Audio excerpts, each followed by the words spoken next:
So this morning we're talking about analyzing engine performance, which is what we also call engine testing.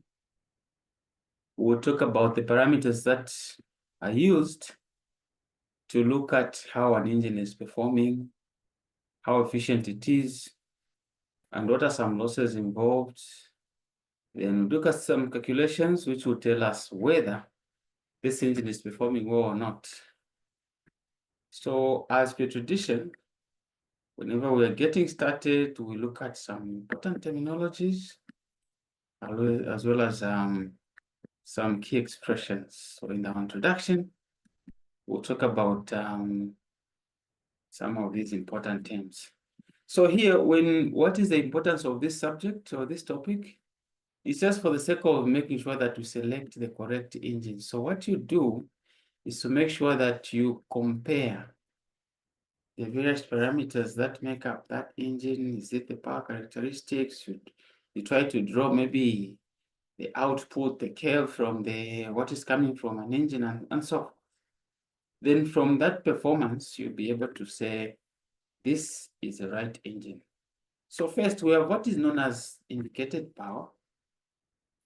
The history behind this is that it used to come from an indicator diagram.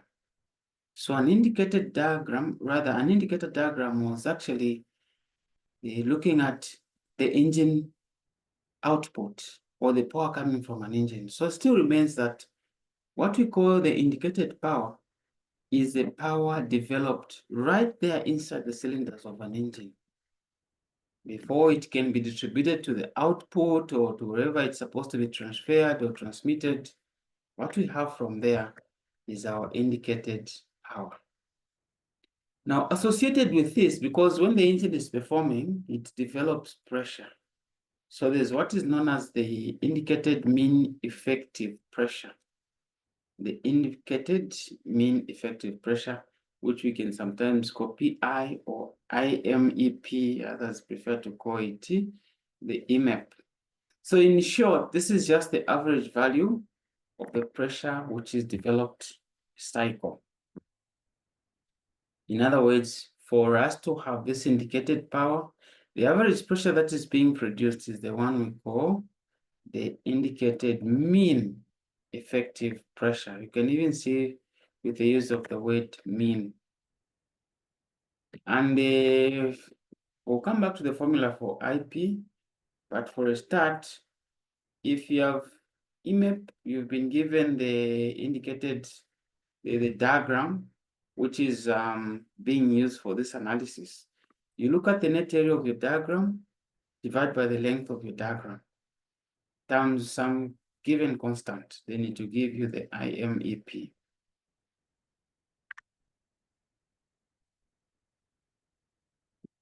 Then with this, we can talk about the indicated power. The indicated power is basically given by that EMEP, the indicated mean effective pressure, multiplied by the area, by the stroke length, and by the number of active strokes, or the number of working strokes.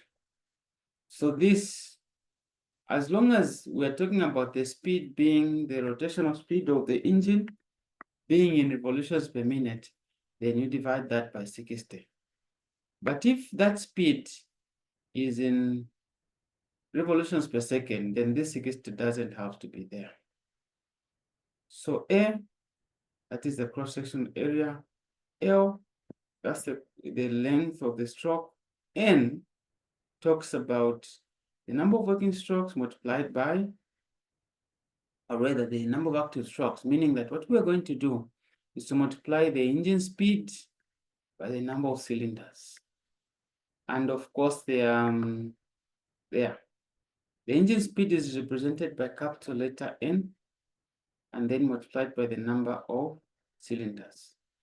In a two-stroke cycle engine, this is it. You calculate your small letter n with this. Then if you're dealing with a two-stroke cycle, a four-stroke cycle engine, for a two-stroke cycle engine, every complete revolution of the crank gives you a power stroke, so that's fine. But for a four-stroke cycle engine, it has to make 2 revolutions. So that's why we divide that N by 2, then we multiply by the number of cylinders. That is for a four-stroke cycle engine. Remember, we said this is in revolutions per minute. If it's in per second, we just change that 60, we remove it because it means the conversion from minutes to seconds has already been done. Okay, so this is the emphasis I'm making here, that the formula for indicated power becomes a map multiplied by the area, by the L, the length, by N, and all that without dividing by 60. Again, A, area of the piston, L, the stroke length, N, engine speed, N, number of cylinders. Of course, not just number of cylinders, we're saying that this is number of cylinders by the number of, by the engine speed.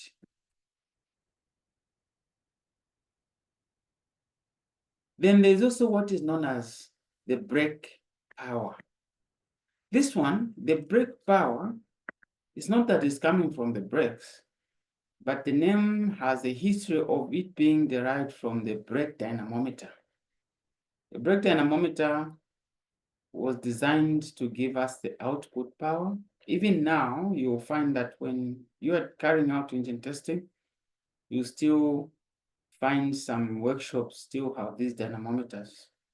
But with the coming of engine analyzers and other scanners and diagnostic tools, these a number of these functionalities and parameters have been taken care of. Once you plug in your scanner for modern vehicles, it will give you all those outputs, and then you can be able to carry out or find what you're looking for. Except when you put this engine on a bench, you want to now carry out these tests, you still go back to these values. So what is a brake power? So this is actually now the output from your engine, the measured output of an engine. Meaning this is something that you get from the output side of your engine. How do you find it? So you are going to be given the torque and also the speed. So 2 pi nt over 60 gives us the brake power. T, we are saying this is the torque output, where W is the load, R, radius. Of course, we know that when you want to find the torque, you multiply the load or the force by the radius. So it's still bringing back the same formula. What if you've been given what is known as the BEM, the BMEP, the brake mean effective pressure? We use the same formula we talked about. You just substitute in place of IMEP, you use B, not what is here. This is supposed to be B. And just a light pointer or a pen.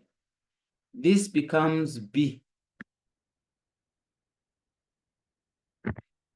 BMEP, as long as this BMEP has been given brake mean effective pressure, then all the parameters remain like that, then we are good to go.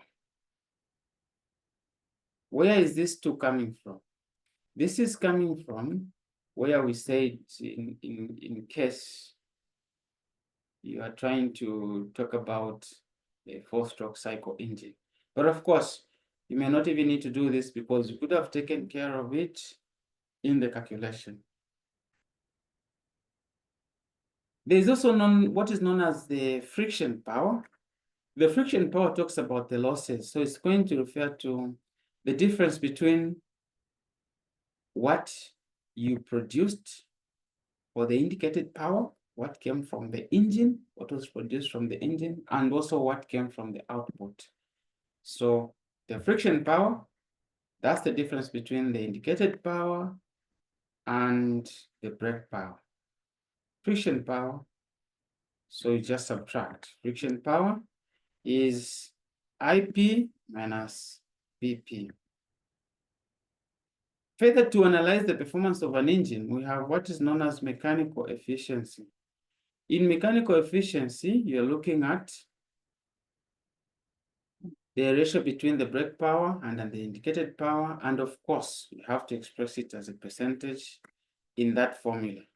So BP over IP times 100, and there we are, we have it as a percent or percentage, supposed to be in percentage form.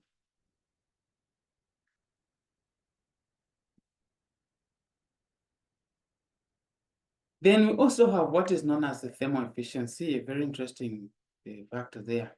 So in thermal efficiency, you want to look at what is coming out compared to what was put in. If you burn fuel to produce that power, how much power do you have according to, as compared to, how much fuel did you burn as compared to the power that you've developed? The power that you've developed in relation to the fuel you burnt, that gives you the thermal efficiency. So here we're saying that ratio between the power that you've developed in the engine and the energy that has been realized from the fuel. So there, here you can now split it. We have what is known as indicated thermal efficiency. So here now you compare the indicated power with what you developed in the engines or what was burnt there from the fuel. So here you have IP divided by the amount of fuel burnt per second times the calorific value, also expressed as a percentage. Then, of course, that's telling us what those are representing. The brake thermal efficiency, in place of IP here, just put BP, and the rest is just the same. Brake power divided by the mass of fuel burnt per second multiplied by the calorific value, then times 100, because this is now expressed in percentage form. Fuel consumption. What is known as fuel consumption? We have brake-specific fuel consumption. So here, we talk about the fuel consumed per kilowatt of power developed. So it could be per kilowatt of brake power that has been developed. So in this case, it becomes brake-specific fuel consumption, or BSFC.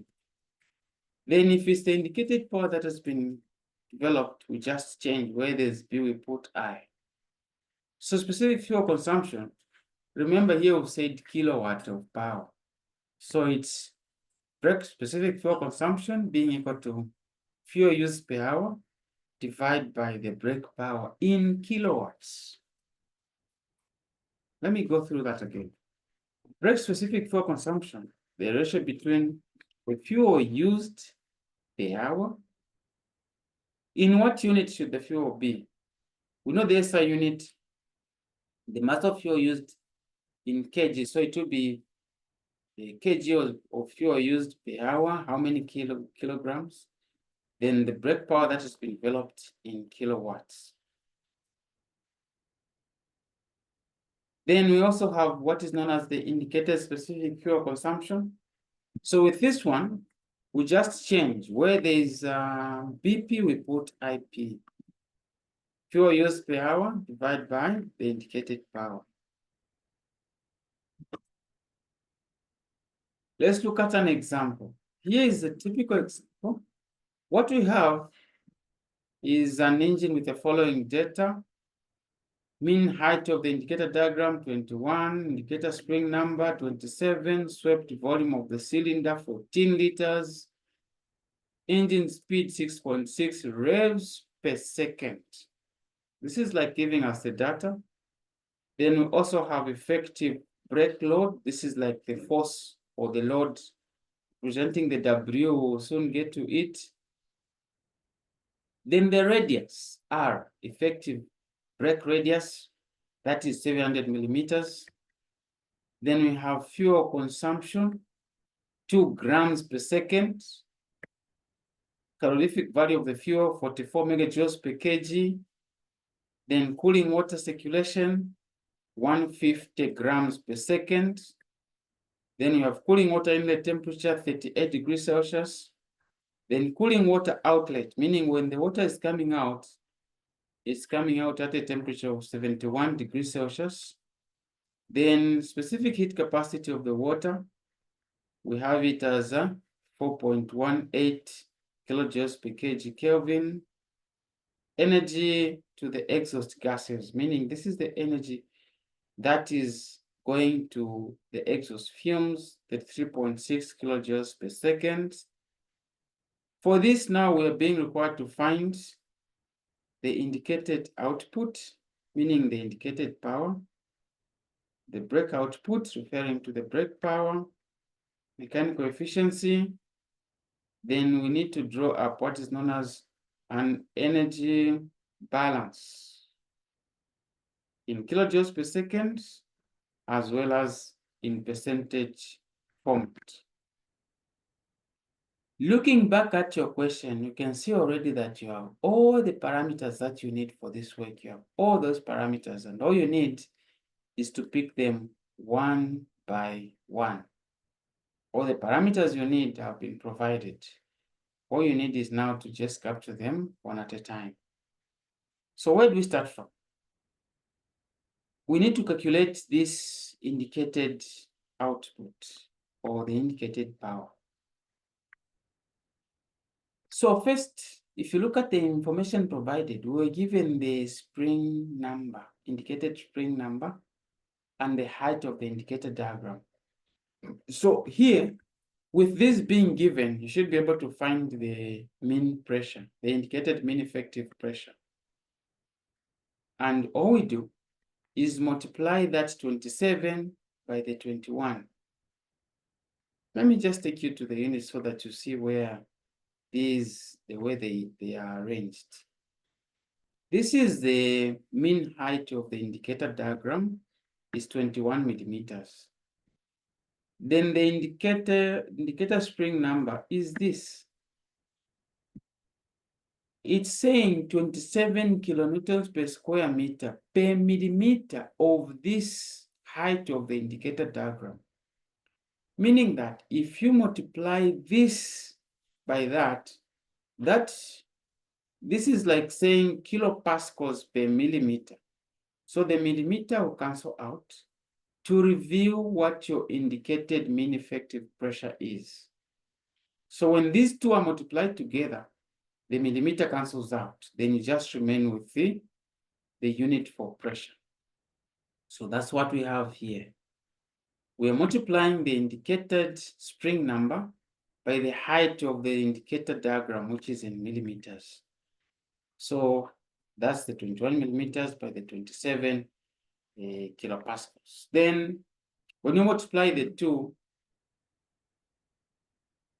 21 by 27, the answer is 567 kilopascals. This is now indicated mean effective pressure. So what we know is that you can calculate the indicated power by multiplying indicated mean effective pressure by ALN on condition that this engine speed is already in revs per second. So meaning there's still some things we're yet to do. Let's check this. Here we have indicated mean effective pressure times this. Now here's our problem. Where is this coming from? The product of A and L is the one that is supposed to give us that. The product of the cross-sectional area or the bore diameter and the stroke length together give us the swept volume. And we were given that the swept volume was 14 liters. When you want to convert liters to cubic meters, you realize that 1,000 liters make up 1 cubic meter. So the 14 that has been provided, we divide by 1,000. then it gives us 0.014. So this whole thing here is what we have right here. Then we're not done. We have small letter n. Small letter n, we said you multiply the number of cylinders by the engine speed. This one, if you look at the question, is practically almost silent because we're dealing with a single cylinder engine. So 6.6 divide by 2. Why are we even dividing by 2? Because the question was talking about a 4-stroke cycle engine. Again, we're not dividing this by 60 because this is 6.6 revs per second. So it's like here, we are saying this multiplied by 1 cylinder, representing small letter n here. So 6.6 over 2, we're dividing by 2 because this is the 4-stroke cycle engine where the crankshaft is supposed to rotate through 2 revolutions for it to have 1 working stroke, 1 power stroke. So in the end, this is what we have.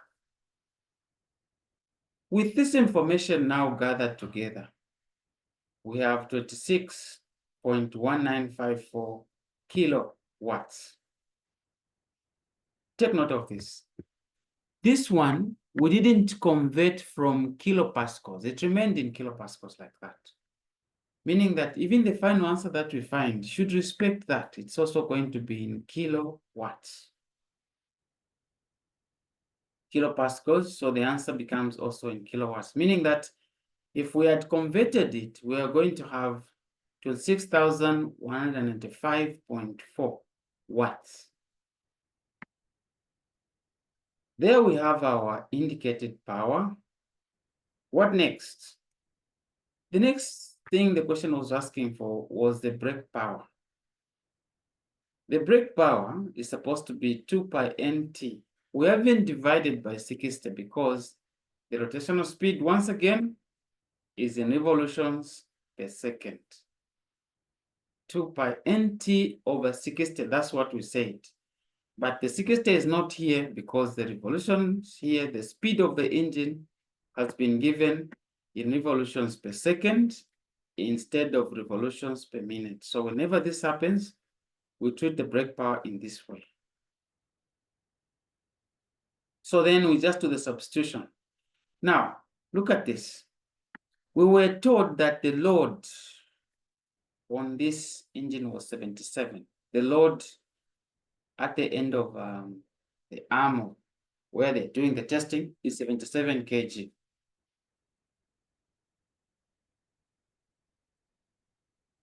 Then it means we need to convert these to newtons. So let's just go through this again. Here I have it as my 2 pi n,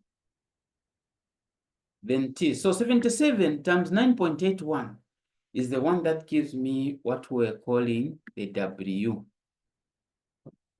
Then I was also given that the R, the radius of this one, is the arm length is 700 millimeters.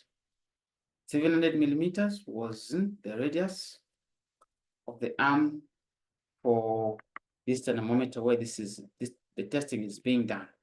So when I convert 700 millimeters to meters, what I have is 0.7. So this is my R, meaning that if I want, I can say, let me find this T separately. Then I come and substitute here for the whole of this.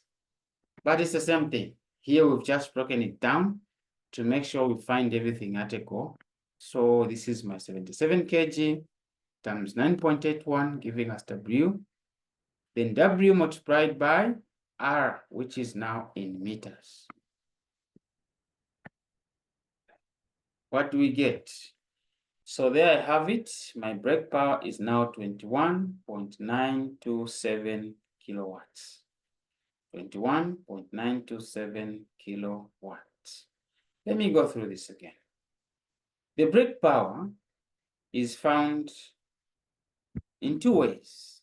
First, you can use 2 pi nt over 60.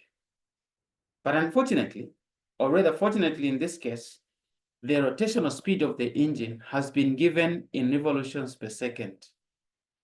So that means the 2 pi nt over 60 cannot work. We have to remove the 60. The 60 comes in to convert each minute to seconds, because in 1 minute there are 60 seconds. So hence the first formula uses this, just 2 pi nt.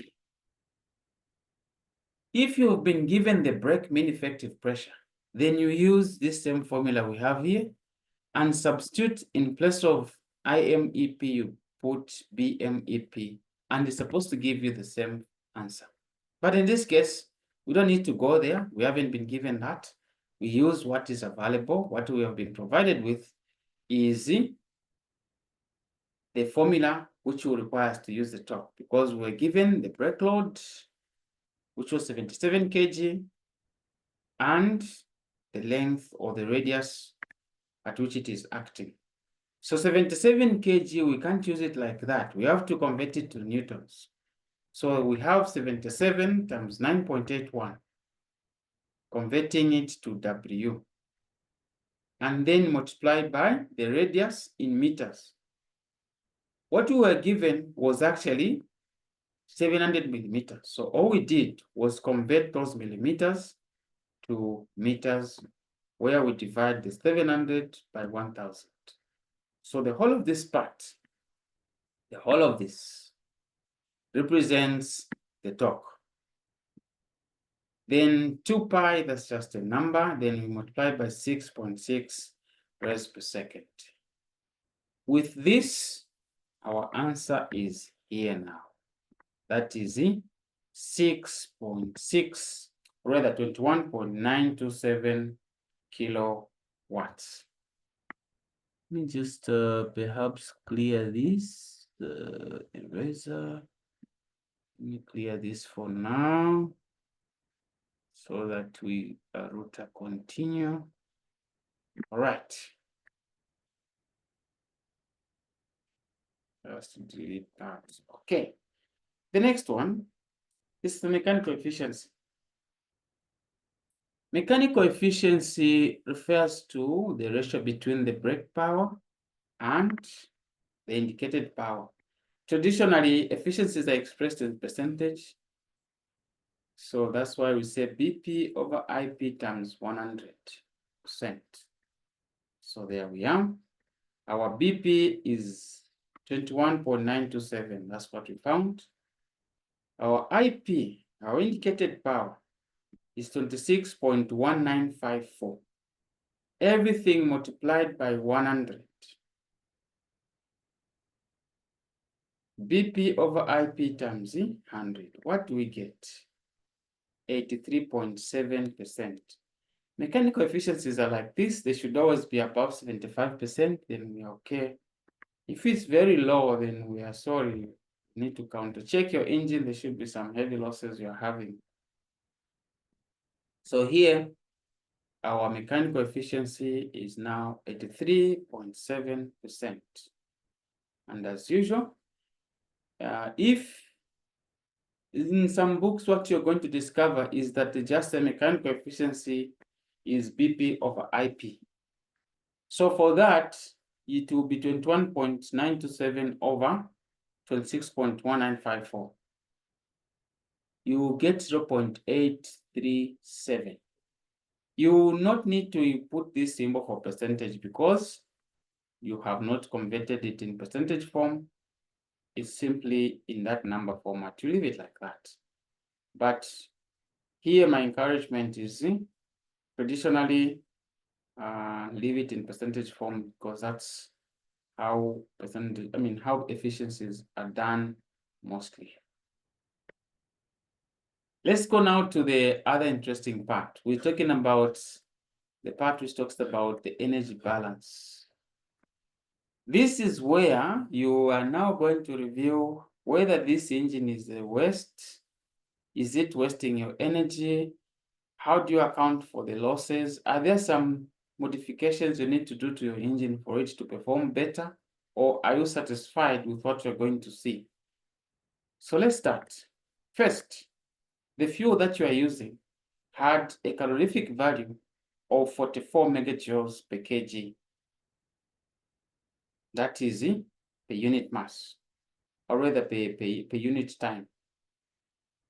So the fuel that was used, the energy from fuel rather per second per unit time was 44 megajoules per second. So what do?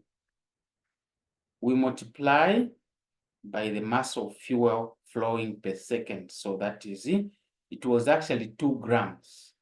So 2 grams per second, you divide the 2 grams in 2 kgs, you divide 2 by 1000. That's where this number comes from. Let me go through that again.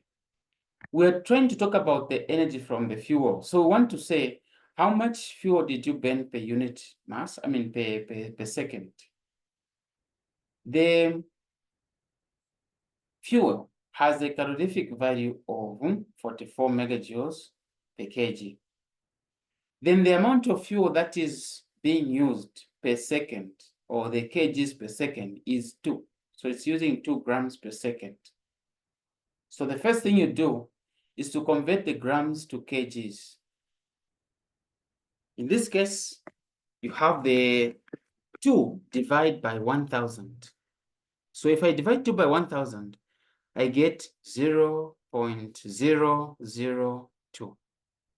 So I'm multiplying 44,000 by 0.002.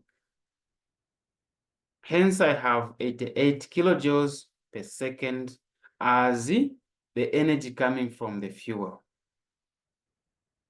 Let's make progress. Now, what was the energy that goes to the brake power? What was the energy that went to the brake power? It is 21.927 kilowatts, or simply kilojoules per second. This is what we just found. Next, what energy did we lose all the way to the cooling water? Energy to the cooling water. To find this one, we have to incorporate this. Mass of the water per second multiplied by the specific heat capacity of the water multiplied by the temperature difference between the outlet and the inlet. So they mean the higher and the lower temperature. So what you realize is that water enters at a lower temperature, at a higher temperature, and it goes at a lower one. So how much energy did we lose? The temperature difference multiplied by the specific heat capacity by the mass flowing per second. Let's break them down one by one. In the data, the mass of water flowing per second was given as 150 grams. 150 grams per second. So if it's 150 grams per second, then we have to convert the grams to kilograms. All we do is divide the 150 by 1000. So if you divide 150 by 1000, this is the answer you get. It's 0.15 kgs per second. Specific heat capacity, this one is, we're leaving it the way it was provided. It was given as 4.18 kilojoules per kg Kelvin. This is the specific heat capacity for water. The two temperatures were 71 and 38. The water was able to cool from that to that. So then 71 minus 38. So when you compute this, you get 20.691 all the way to the cooling water circulating around your engine. So you may be wondering that the heat from the engine, that heat that we collect from the radiator through the various cooling fins that move around the engine to cool the engine, that amounts to the energy that should have been used. Meaning that if you were to improve the performance of your engine by capturing part of this, making sure that this heat is used and you reduce that, then you end up improving the performance of your engine. Anyway, here we are saying this energy went to the cooling water circulating around your engine. So how do we get it? We multiplied the mass of the water circulating per second by the specific heat capacity of the water by the temperature difference. So that is, those are the values involved, 0.15 by the specific heat capacity of water, which was given as 4.18 kilojoules per kg Kelvin.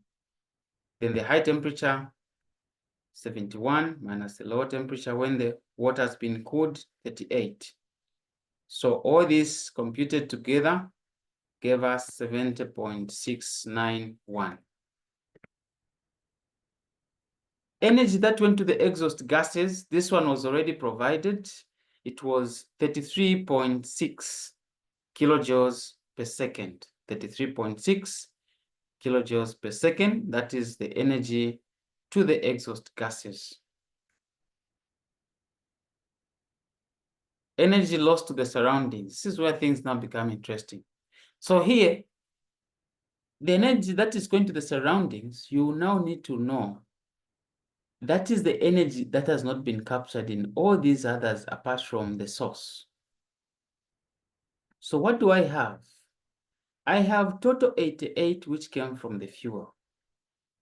I take away all these, the energy that went to the brake power, the energy that went to the cooling water, the energy that went to the exhaust gases. Then when I add them together, subtract from that, that unaccounted for energy is the one that has been lost into the environment. So 88 minus, then I'm adding together 21, which is the energy that was spent on the brake power. I also add 20, which is the energy that went to the cooling water. I also add 33.6, which is the energy again that went to the exhaust gases. So the difference I get from this computation is 11.782 kilojoules per second. Once again, if you're looking at your performance of your engine, if you're able to reduce any of these factors here, apart from this, because the brake power is the one we want to deal with, the energy that is going to the exhaust gases, the energy that is going to the surroundings or the environment, if you are to reduce either of these by improvising or coming up with a mechanism that can do that, then you easily convert that to be captured by the brake power and hence improve the efficiency of your engine or its performance. Anyway, let's look at the energy balance, or let me just quickly recapture. This is our energies. Now, we haven't drawn up because we have expressed these in kilojoules per second, but we haven't expressed them as a percentage. So that's the next part we'll do, is to draw up the energy balance. So we come up with a table. In this table, we have the energy from the fuel accounting for 100% because this is the source. The first to get it is going to the brake power, which is 21 kilojoules, but in percentage format, that's 24.92. Energy going to the cooling water is 20. You can see that the cooling water is taking up a lot of energy. They're just competing with this other one. Anyway, there we are. Even the percentage can view that is 23.51. Energy that has gone to the exhaust gases, look at this, 33.6. And can you see? Taking up 38.18%. Then energy lost to the surroundings, you have it as 11.782, accounting for 13.39%. Now, here you can understand why turbochargers make sense, because to recapture part of this, you will just, because here we are saying energy to the exhaust gases. So we pick up the motion or the kinetic energy of the gases moving out and convert part of this so that it can top up there. Or we take up part of the heat coming from there and cool up heat up the incoming air, whichever we do, whichever mechanism we come up with to take care of this, break this down, then we'll end up improving the performance. That's how engine manufacturers have managed to improve their performance. They just did a small percentage and then it amounted to a good outcome or improving the performance or even coming up with a new engine. So here is what we have, our energy balance. When they say draw up the energy balance in kilojoules per second as well as percentage, this is all you do. Of course, if you are a manager at a shop where you're doing this analysis, you can go further and put this in form of a pie chart to show you what is happening. A bar graph may not be very attractive here. We want to see a pie chart that will show you which one has taken the biggest slice. So this is how you draw up the energy balance, and that's how you handle engine testing. For now, here we have a similar exercise with some answers provided. You can take your time to go through these and see how you fare. Any questions on this, you can drop them in the chat box. And feel free to make sure you subscribe so that you don't miss when I post the next video, because we'll be talking about another interesting part under the same thermodynamics. For now, our lesson will end here.